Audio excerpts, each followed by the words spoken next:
আমার আম্মু আজকে অনেক আবদার ধরেছে যে তার আজকে বিরিয়ানি খাওয়াতেই হবে। কি করার, এখন বিরিয়ানি রান্না করতেছি। এই যে দেখুন, একদম সুন্দর করে সহজভাবে ঝটপট করে বিরিয়ানিটা রান্না করে ফেললাম। সাথে কিন্তু টিকা আছে, টিকাটাও আমি ভেজে ফেলেছি। এই যে সুন্দর করে এখন খাওয়ার পালা, আম্মু খাচ্ছে, আমিও খেয়ে নিচ্ছি। আমার আবার চিংড়ি মাছের ভর্তাটা তৈরি করাই থাকে।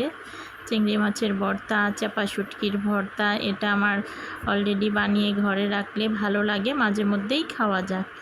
তো এই যে আমি চিংড়ি শুটকির ভর্তা দিয়ে বিরিয়ানি খাচ্ছি, আমার অনেক ভালো লাগছে। এই যে শুটকির ভর্তা দিয়ে বিরিয়ানি খাওয়ার জন্য খুবই ভালো লাগছে, খেয়েই যাচ্ছি, কিছু বলতে পারছি না। আপনাদের সাথে পরে গল্প করবার, এখন খেয়ে নিই। আজকের মতে এ পর্যন্তই। আপনারা অনেক সুস্থ থাকবেন, ভালো থাকবেন।